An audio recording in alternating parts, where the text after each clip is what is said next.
if there isn't a purpose to all of our experiences, why do we remember and feel and don't forget our experiences? Why are they always there?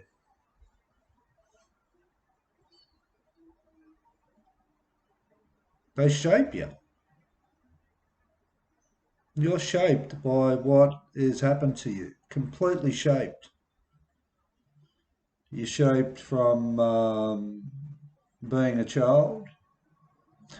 You're shaped through your pain. You're shaped through the happy times, the good times in your life. Taking stock of yourself is not about being lesser or indifferent to people that don't choose to take stock of their actions and behaviors and thoughts and accountability for what they do and how they react and how they interact with other people, and you're accountable for what comes out of your mouth. You know the impact that you have on other people, be that negative and positive. You know how to uplift people. You know how to deflate people. You know when you're sarcastic. You know when you're cynical. You know when you're negative. You know when you're positive. You know when you're upbeat. You know. You know all this, and that is why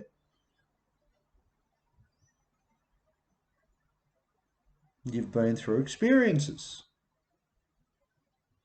It's as simple as that. You've been through them to become aware. And that's why people learn from their experiences, because they receive information, because they didn't have the information prior to it, and the experience needed to be evaluated for the struggle in it, or the pain in it, or the good in it. Like we are happy people too. We can be jokers, larrikins, easygoing, at peace, happy-go-lucky. They're all important things to acknowledge, that when you get through a lot of your own shit, you do start moving into more joy. You do start smiling more. You do start seeing things as you didn't see them prior to being bogged down in a pile of crap, blaming everybody and not doing anything with yourself and not taking stock of yourself. So you can't escape what you're going to be aware of out of experiences. But what you will become aware of and what I will become aware of, well, it'll somewhat be different through experiences. I seek the purpose. I've got no doubt in that. None whatsoever. And the purpose out of every experience that we choose to go into from our actions, it's not about arrogance. As a matter of fact, if you don't identify arrogance, then it can creep up on you like any feelings that need to be managed and put into its proper place within your emotional system, within your soul. That it needs to be parked somewhere, and you can call on it if you wanna, or you can call on anything, but don't be naive to it. Don't be naive to anything you do. Worst place you can be, not knowing the impact that you have on yourself. It could stifle you, and you're not even aware of it,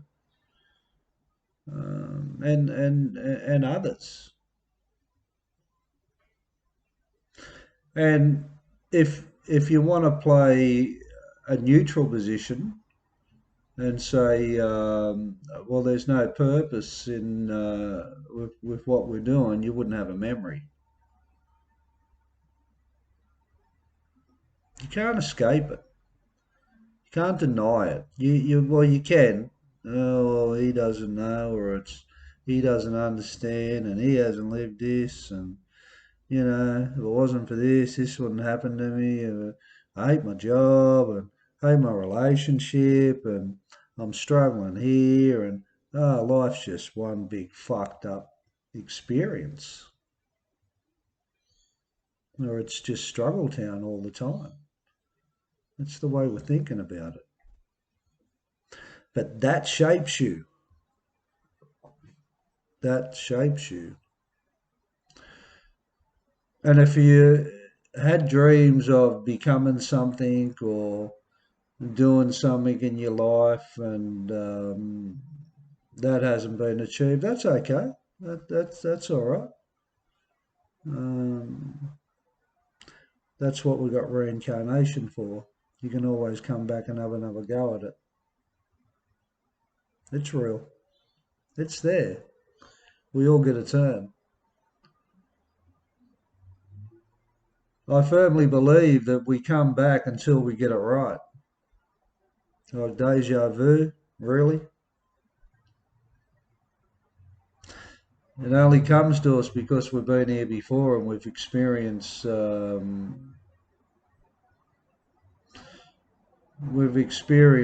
on the same dimension prior. So it doesn't matter if you don't get it right this time; you get another shot at it. It doesn't matter if we don't get it right through one challenging experience that has been painful. We'll get another shot at it. The worst thing a person can do in their life is not stand up and take another shot at something that they didn't succeed at.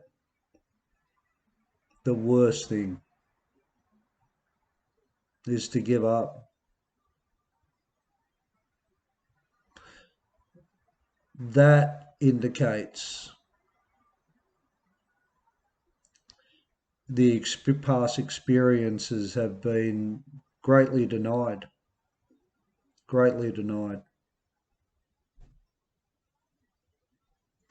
When we don't get what we needed to get out of them, we're going to keep making.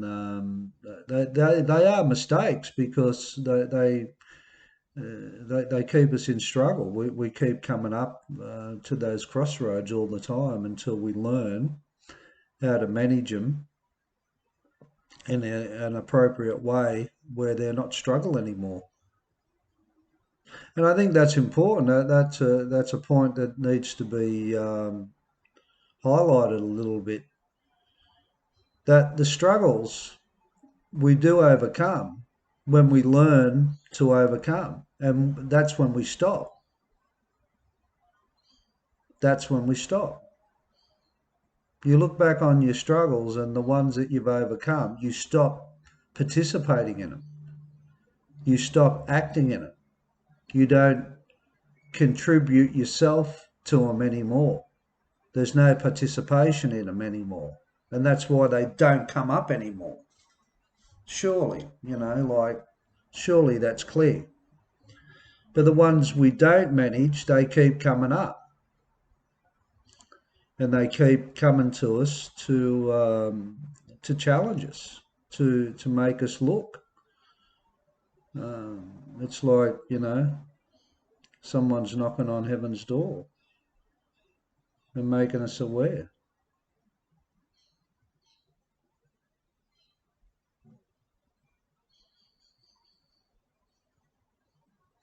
So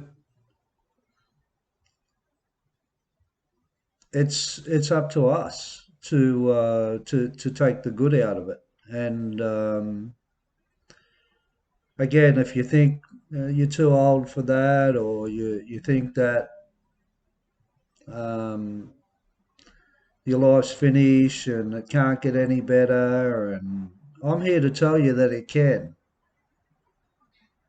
You aren't reading my book. I'm here to tell you that it can get better. It can get real better. But it doesn't get better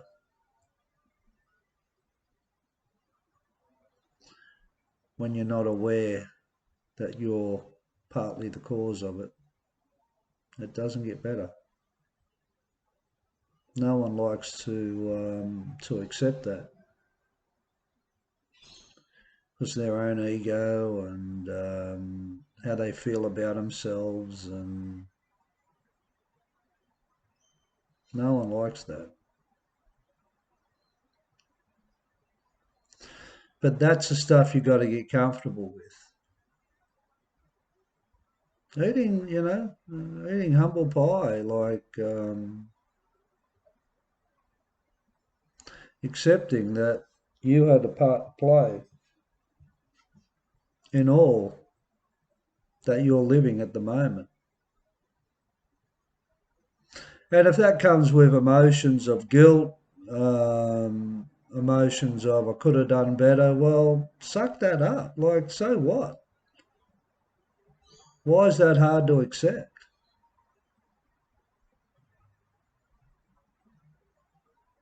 You feel like a failure. You compare yourself to others.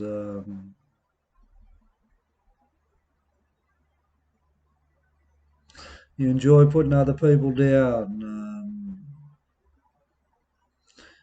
You try to make yourself feel better or superior to others from your knowledge or what you've experienced, and that's not learning. That's not learning. True learning is becoming aware of the impact you have on others by what comes out of your mouth and who you are and how you act. When you're aware of that, um,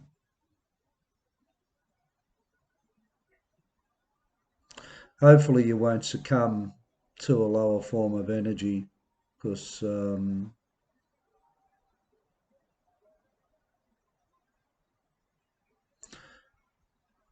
helping others is paramount.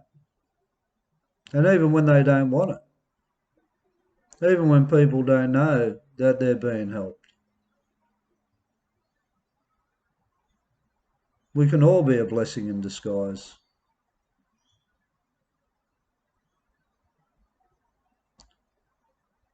You don't show what you overcome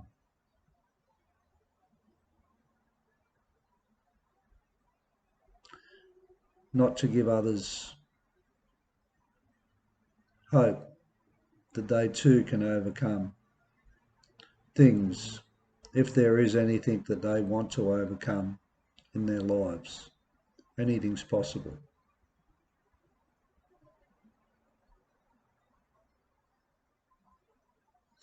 And when you start getting through the things that you need to overcome because they keep coming to you, and it gets exciting, it's exciting to learn new ways and new things, and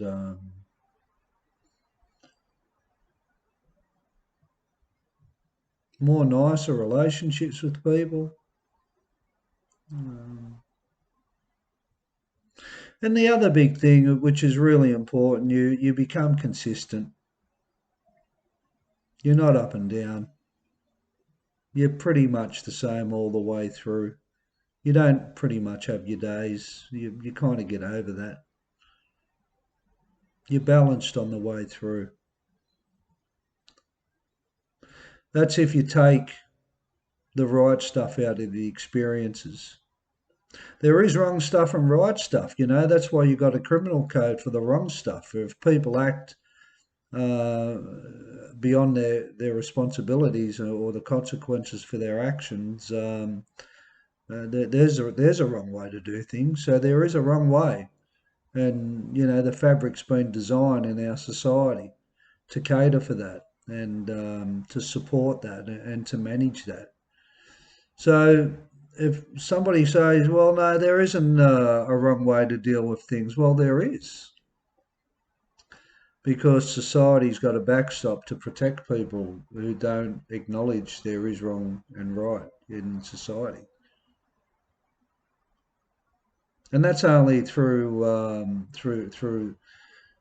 you know the criminal code. It's a big thing in society, of course. But there's other wrong ways to manage your responses to situations and incidences that you put yourself through to experience. There's other ways, you know, stonewalling people, having a motive, revenge, sarcasm, criticism, putting the other person down, trying to take somebody's self-worth away, belittling people,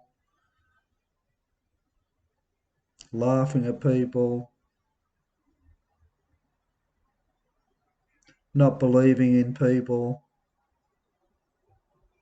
you not feeling good enough about yourself. You know, that's a crime, that you don't feel good enough about yourself. But that's wrong to feel that. It most certainly is, because you're great. It is wrong.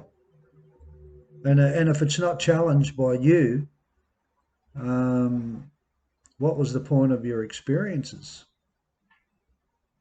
You have a good Friday.